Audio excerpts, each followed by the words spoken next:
ஓம் நம சிவாய. தென்னாடுடைய சிவனே போற்றி, எந்நாட்டவர்க்கும் இறைவா போற்றி. சர்வம் டிவி நேயர்கள் அனைவருக்கும் யோகி ஜெயப்பிரகாஷின் அன்பான வணக்கங்கள்.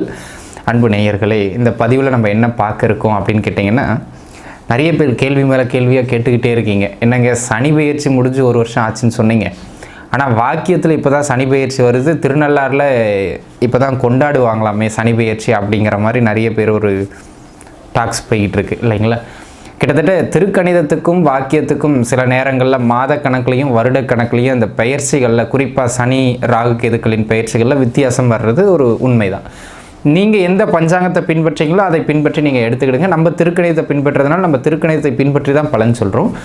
சனி கிட்டத்தட்ட மீனத்திற்குள்ளாக பிரவேசம் செய்து 13 மாதங்கள் ஆகுதுங்க. 2025 ஆரம்பத்திலேயே அவர் வந்துட்டு, அப்படி 2027 ஜூன் மாதம் அவர் மேஷத்துக்கும் பயிற்சியாகவும் இருக்கிறார். இன்னும் கிட்டத்தட்ட ஒரு 1.5 ஆண்டு காலம் மீனத்தில் அவர் நிலைகொள்ள இருக்கிறார். சரிங்களா. இந்த ஆண்டு இப்படி வச்சுக்கிடுங்களேன், இந்த 2026 இந்த சனி மீனத்தில் இருக்கின்ற பொழுது 12 ராசி நேயர்களுக்கு எப்படியெல்லாம் பலன்கள் இருக்கும், குறிப்பாக நீங்கள் அதில் எந்த ராசியில் பிறந்திருக்கீங்களோ உங்கள் ராசிக்கு இந்த சனியின் கோச்சாரத்தால் பலன்கள் எப்படி இருக்கும் அப்படிங்கிறத பொது பலனாகவும் மற்றும் உங்கள் ஜாதகத்தோடு ஒப்பிட்டும் நம்ம பார்க்க இருக்கோம். நிச்சயமாக இது உங்களுக்கு ஒரு வழிகாட்டுதலாக அமையும். சரிங்களா. நம்ம தொடர்ந்து விரிவாக உங்கள் ராசிக்கான இந்த ஆண்டு சனியின் அமர்வு பலன்கள் எப்படி இருக்குது பார்த்துடலாம் வாங்க. விருச்சிக ராசி அன்பர்களே, விருச்சகத்தை பொறுத்த மட்டிலும் பஞ்சமத்து சனின்னு சொல்லக்கூடிய 5ஆம் இடத்திலே சனி பகவான் அமைய பெற்றிருக்கிறார்.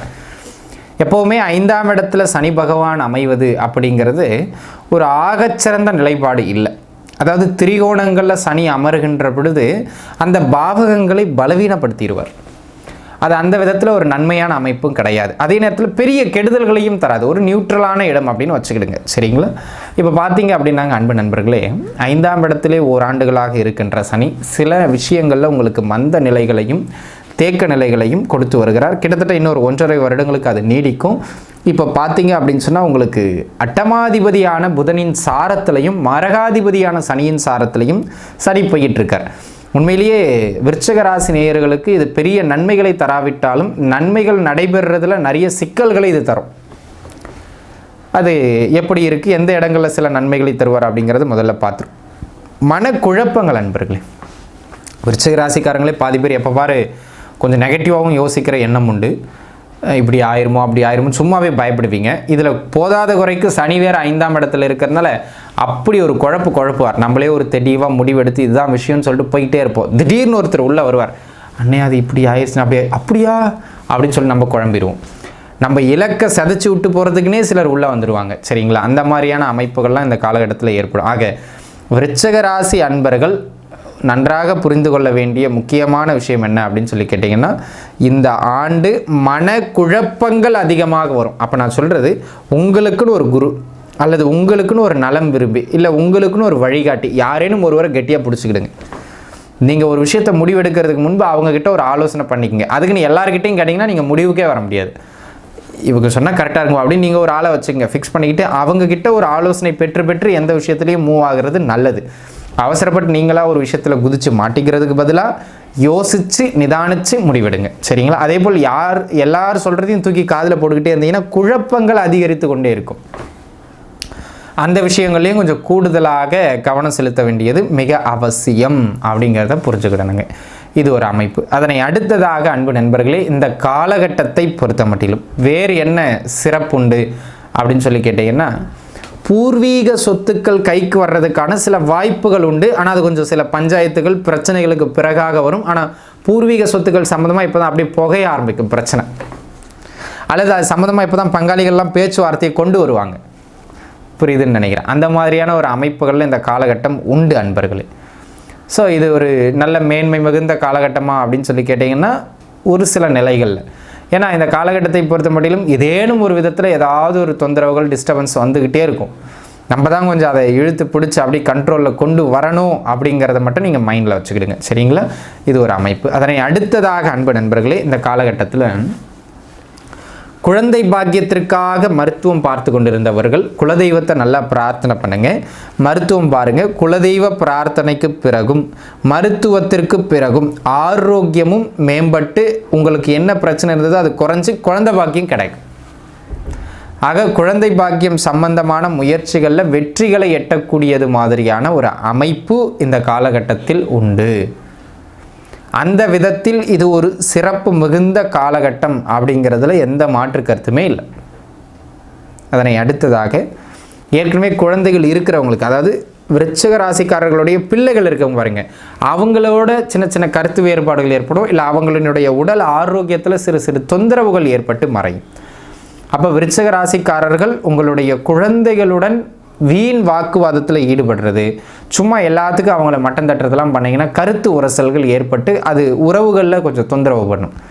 அதில் கொஞ்சம் பார்த்துருந்தோம். தோலுக்கு மிஞ்சின பையனாக இருக்குது அப்படின்னா 1க்கு 2 முறை சொல்லிவிட்டு விட்டுறணும். நீங்கள் அப்படி இப்படின்னு அழுத்தம் கொடுத்துக்கிட்டே இருந்தீங்கன்னா பிள்ளை கையோட நமக்கு வரிஞ்சு கட்டிட்டு சண்டைக்கு வந்துடுவோம். அப்படி சரிங்களா? நீங்கள் என்ன பண்ணீங்க அந்த காலத்தில், எனக்கு இப்படி சொல்கிறீங்க அப்படி சொல்கிறீங்க அப்படின்னு அதை கொஞ்சம் பார்த்து இருந்துக்கிடுங்க. அதே போல் அன்பு நண்பர்களே, இந்த காலகட்டம் ஆரோக்கியத்திலையும் கொஞ்சம் மந்தப்படுத்தக்கூடிய காலகட்டம்.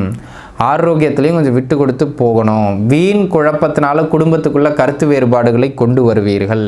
அந்த வீண் குழப்பங்களை தவிர்த்துக்கிறதும், தேவையில்லாமல் இந்த பொடி வச்சு பேசுகிறது மாதிரியான பழக்கத்தை குறைத்து கொள்வதும் விருச்சகத்திற்கு இந்த காலகட்டங்களில் நன்மையை தரும்.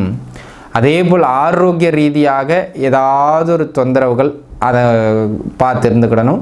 அதே போல் இந்த திடீர் அதிர்ஷ்டத்தை எதிர்பார்த்து 5, 8 காம்பினேஷன் இருக்குதுன்னா திடீர்னு ஷேரில் போய் இன்வெஸ்ட் பண்ணுறது, திடீர்னு லாட்ரி, திடீர்னு கேம்பிளிங், ஏதாவது ஒரு விஷயத்தில் கொஞ்சம் உழைக்காமல் பெரிய ஆளாக வரணும் அப்படிங்கிற மாதிரினா ஆசைப்பட்டு எதையாவது ஒன்றில் போய் மாட்டிக்கிறதுக்கான வாய்ப்புகள் மிக அதிகம்.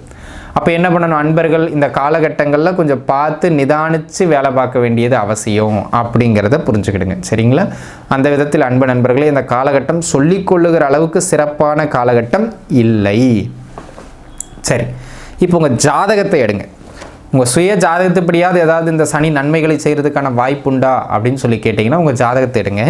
நீங்கள் விருச்சிக ராசியில் பிறந்திருக்கீங்க, என்ன லக்னத்தில் பிறந்திருந்தாலும் சரி, நீங்கள் என்ன லக்னத்தில் பிறந்திருந்தாலும் சரி, உங்கள் ஜாதகத்தில் இப்போ சனி இருக்கிறார் இல்லையா, அந்த மீன கட்டம், கோச்சார சனி இருக்கிற மீன கட்டம், அதுக்குள்ளாக புதனோ குருவோ அல்லது சுக்கிரனோ, குறிப்பாக குருவோ சுக்கிரனோ இருக்கிறார்கள் என்றால் இந்த காலகட்டம் நல்ல மேன்மைகளை தரும். எதிர்பாராத தனவரவு, எதிர்பாராத நல்ல செய்தி, எதிர்பாராத திடீர் அதிர்ஷ்டம், இந்த மாதிரி இதேனும் கெட்டதும் இருக்கும், ஆனால் திடீர்னு ஒரு நல்லது நடக்கும், எதிர்பாராமல் நடக்கும். அது குழந்தை பாக்கியம் கிடைக்கிறதா இருக்கலாம், திடீர்னு எக்கனாமிக்கலாக ஒரு உயர்வு கிடைக்கலாம், திடீர்னு தொழிலில் ஒரு பீக் கிடைக்கலாம், திடீர்னு உங்களுக்கு கடன் கொடுத்துருப்பார் ஆனால் அதுக்கு சாட்சியாக இருக்காது, திடீர்னு செத்து போயிடுவார், அது உங்களுக்கு அதிர்ஷ்டமான பணமாக மாறி போயிடலாம். இந்த மாதிரி ஏதேனும் ஒரு விஷயத்தில் உங்களுக்கு நன்மைகளை அது ஏற்படுத்தி கொடுக்கும் அப்படிங்கிறதுல எந்த மாற்றமும் இல்லை. புரியுதுங்களா? எந்த மாற்றமும் கிடையாது. அந்த விதத்தில் அன்பு நண்பர்களே, இந்த காலகட்டம் ஒரு நல்ல மேன்மை மிகுந்தது மாதிரியான காலகட்டமாக அமையப்பெறுகிறது அப்படிங்கிறத நீங்கள் புரிஞ்சுக்கிடணும். இது ஒரு விஷயம். இதுக்கு அடுத்ததாக அன்பு நண்பர்களே, இந்த காலகட்டத்தை பொறுத்த மட்டிலும் வேறு என்ன சிறப்புகள் எல்லாம் உண்டு அப்படின்னு சொல்லி கேட்டிங்கன்னா, பிள்ளைகளை அவங்க போக்கில் விட்டிங்கனாலே ஓரளவுக்கு வந்துடுவாங்க, நீங்கள் பயப்பட வேண்டிய அவசியம் இல்லை. அதே போல் மனதை தேவையில்லாமல் ஆசிலேட் பண்ணாமல் நல்லதை மட்டுமே சிந்திச்சுக்கிட்டு அமைதியாக இருந்தீங்கனாலே போதும், எந்த குழப்பமும் இல்லாமல் நீங்கள் பிரச்சனை இல்லாமல் இருக்கலாம். சரிங்களா? அதே போல் உங்களுக்கு அந்த மீன வீட்டுக்குள்ளே செவ்வாயோ ராகுவோ கேதுவோ சூரியனோ இப்படி இருக்கிறாங்க அப்படின்னு சொன்னால் உங்கள் மனக்குழப்பத்தினால தான் பிரச்சனை வரும். பிள்ளைகளின் ஆரோக்கியத்தில் கண்டிப்பாக தொந்தரவு பண்ணணும். தேவையில்லாத ஆசைப்பட்டு எதுலையாவது இன்வெஸ்ட் பண்ணி மாட்டிக்கிடுவீங்க. ஸோ இந்த பாவ கிரகங்கள் இருக்குது உங்கள் ஜாதகத்தில், அது மேலே சனி போகிறது சிறப்பு கிடையாது. ஸோ அவங்க கண்டிப்பாக விருச்சிக ராசிக்காரங்க ரொம்ப கவனமாக இருக்கணும் அப்படிங்கிறத மட்டும் மைண்டில் வச்சுக்கிடுங்க. சரிங்களா? இப்போ நம்ம பலன்களை பார்த்துட்டோமுங்க. இந்த பலன்களை பார்த்துட்டு சனி உங்களுக்கு நன்மைகளை செய்கிற அமைப்பில் இருக்கிறாருன்னா ஓகே. நான் சொன்ன இந்த பகை கிரகங்கள் மேலே போகிறார் அப்படின்னு சொன்னால், இப்போ நம்ம சொல்கிற பரிகாரம் எல்லாத்தையும் தலைகீழ மாற்றிடாது, ஆனால் அந்த வீரியத்தை குறைக்கும். சனிங்கிறவர் பார்த்தீங்க அப்படின்னு சொன்னால் ஒரு முதுமையை குறிக்கின்ற, ஒரு ஏழ்மையை குறிக்கின்ற, ஒரு அடித்தட்டை குறிக்கின்ற, ஒரு இயலாமையை குறிக்கின்ற கிரகம். அதே நேரத்தில் அவர் கொஞ்சம் நீதிமான் நேர்மையான ஆள். இப்போ பாருங்கள், சனியின் காரகத்துவத்தை பிரதிபலிக்கக்கூடியவர்கள் அப்படின்னு கேட்டிங்கன்னா ஆதரவற்றவர்கள், முதியவர்கள், தன்னுடைய அடுத்த வேலை சாப்பாட்டுக்கும் இல்லாமல் கஷ்டப்படுறவங்க, கடினமான உழைப்பாளிகள், இவங்கெல்லாம். அப்போ உங்களால் முடிஞ்சது, சரிங்களா, நான் இதை கொடுக்கணும் இத்தனை அப்படிலாம் கிடையாது. நீங்கள் எங்கே வேணால் கொடுங்க, எப்போ வேணால் கொடுங்க. உங்களால் முடிந்த உணவுகளை உணவு இல்லாத கஷ்டப்படுகின்ற அடித்தட்டு மக்களுக்கு நீங்கள் கொடுக்கின்ற பொழுது சனியினுடைய வீரியம் அளவு குறையும். தடுக்க முடியாது, ஆனால் கண்டிப்பாக அளவு குறையும். அதில் மாற்று கருத்தே கிடையாது. ஸோ அன்னதானம் தலை சிறந்த பரிகாரமாக அமையும். அதனை கையில் எடுக்கிறது மிக மிக மேன்மை. இதை பரிகாரம் சொல்லி பண்ணாமல் இவங்களுக்கு உதவணும் அப்படிங்கிற ஒரு மனநிலையோடு நீங்கள் பண்ணுறது மிக மிக சிறப்பாக அமையும் நண்பர்களே.